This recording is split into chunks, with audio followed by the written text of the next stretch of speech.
आज का पहला दिन आप लोगों के प्रति समर्पित है।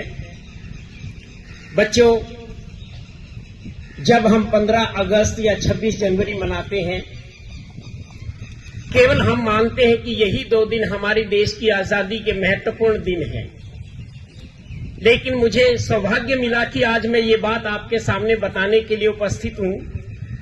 8 अप्रैल 1857 का जो दिन है, वो हमारी आजादी का बुनियादी दिन है।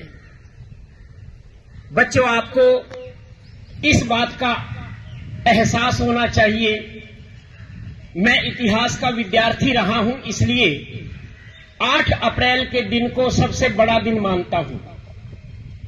अब आपका सवाल ये होना चाहिए कि इस दिन हुआ क्या था ऐसा जो ये दिन 15 अगस्त और 26 जनवरी से भी बड़ा है।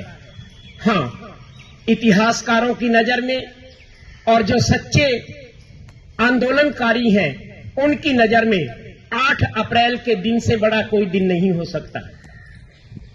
आज के दिन हमारे प्रथम शहीद मंगल पांडे जी को बैरकपुर, जो कलकत्ता के पास अंग्रेजों की एक छावनी थी, शायद आप लोगों में से बहुत से बच्चे जानते हो और नहीं भी जानते होंगे, तो आज बहुत अच्छा मौका है कि और समय भी है हमारे पास।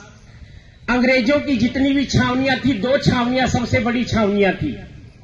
एक छावनी मेरठ छावनी थी, जहां से 1857 की क्रांति ने अपना प्रबल रूप धारण किया, और दूसरी जो बड़ी छावनी थी वो आज भी है, जिसे आप अंबाला कैंट कहते हैं, अंबाला छावनी थी। इसके अतिरिक्त कलकत्ता के पास एक बैरकपुर छावनी थी, वो भी बहुत बड़ी छावनी थी।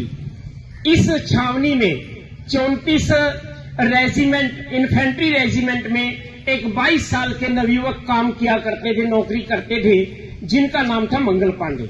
मंगल पांडे का जन्म उत्तर प्रदेश के बलिया के नगवा गांव में हुआ था, और वो ब्राह्मण परिवार से संबंध रखते थे।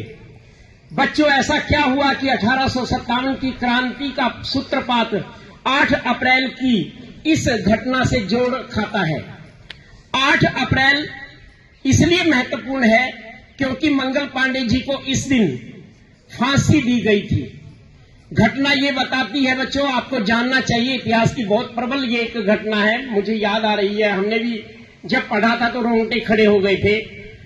मंगल पांडे जैसे नौजवानों को ये पता चला कि अंग्रेजों ने जो नए कारतूस इजाद किए हैं, जो 1856 में हुए थे, उनके ऊपर सुअर और गाय की चर्बी से निकलने वाला तेल लगाया जाता था। और आप जानते हैं कि हिंदू धर्म में गाय को पवित्र दर्जा दिया गया है, और मुस्लिम परिवारों में, मुस्लिम समाज में आज भी सुअर को भी मान और सम्मान की दृष्टि से देखा जाता है। जब हिंदू और मुसलमान सैनिकों को यह पता चला कि इसके ऊपर जो चर्बी लगी है वो गाय और सुअर की है, जिसे आसानी से नहीं काटा जा सकता और मुंह से छीलकर ही उसे खींचा जा सकता है, क्योंकि सैनिकों के पास इतना समय नहीं होता कि वो बहुत आसानी से उसकी जो ना ढक्कन को खोल सके, तो उसे जो ना कारतूस को मुंह से खींचने के बाद वो पिस्टल में या दुनाली में डाली जाती थी और चलाई जाती थी। मंगल पांडे इसी समय, यही समय था जिस समय हम परेड में यहां इकट्ठे हुए, प्रार्थना सभा में परेड थी बैरकपुर में। वहां पर मेजर हयूसन उस समय थे, परेड चल रही थी।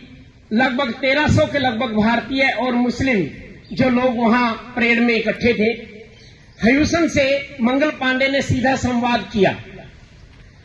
देखिए, अधिकारी होना अपनी बात है और अधिकारी से बात करना वो अपनी बात है। उन्होंने सभी के बीच में सवाल किया कि क्या इन कारतूसों पर सुअर और गाय की चर्बी है? हयूसन ने कोई जवाब नहीं दिया। इतने लोगों के बीच सवाल किया और कोई जवाब ना दे तो अपमान होता है। उसने दोबारा सवाल किया, जवाब नहीं मिला। तीसरी बार किया, जवाब नहीं मिला। उसके पास जो उस समय बंदूक थी, उसमें जो लोड कारतूस था, उसने उसके ऊपर चला दिया और हयूसन 2 मिनट में ही तड़प कर मर गया। उधर लेफ्टिनेंट वो खड़े थे, वो घोड़े पर सवार होकर के मंगल पांडे के पास आए उसे पकड़ने के लिए।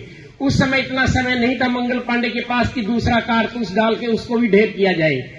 उसके आगे एक संगीन लगी होती है। अंग्रेजों के जमाने की बंदूकें अगर देखें तो उसके आगे तलवार जैसी एक धारदार हथियार लगा होता है। वो सीधा वॉक के सीने में उतार दिया और खून का फव्वारा उठ गया। और वहां पर जो ना मंगल पांडे को अंग्रेज अधिकारियों की दूसरी बटालियन आई और उन्होंने पकड़ लिया। बहुत जद्दोजहद चली। 10 दिन के बाद फैसला हुआ कि मंगल पांडे को फांसी दी जानी चाहिए। उस समय उस परेड में जो लोग खड़े थे, मंगल पांडे ने इस घटना के बाद 20 मिनट का भाषण दिया। उस भाषण का इतना असर पड़ा कि 1100 भारतीय सैनिकों ने वर्दी फाड़ दी और अपने जो उन्होंने बैजेस लगा रखे थे वो नोच दिए, फेंक दिए और वो गंगा के किनारे चले गए। आपको पता होना चाहिए गंगोत्री से गंगा निकलती है और कलकत्ता से थोड़ी सी दूरी पर गंगा सागर में वो आकर मिलती है। तो वो पैदल चले और उन्होंने पैदल मार्च किया 1100 लोगों ने और ये सौगंध उठाई गंगा के किनारे कि हम देश के हर एक हिस्से में जाएंगे और मंगल पांडे को जो फांसी की सजा हुई है उसका हम विरोध करेंगे।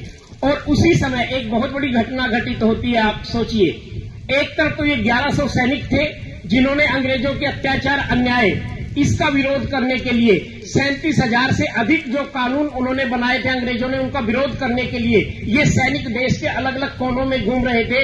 वहीं पर समानांतर एक महर्षि दयानंद जी थे, उन्होंने अंग्रेजों और गुलामी के प्रति एक अभियान चला रखा था।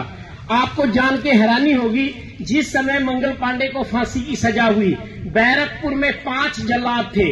पांचों ने कहा कि हम फांसी नहीं देंगे, लेकिन फांसी देनी जरूरी थी, इसलिए कलकत्ता से जल्लाद बुलाए गए और उनको बड़ी प्रलोभन राशि दी गई, उनको जमीन जायदाद का प्रलोभन दिया गया, उनके बच्चों को नौकरी का प्रलोभन दिया गया। तब जाकर के उन्होंने जो ना मंगल पांडे को फांसी की सजा दी थी। इन घटनाओं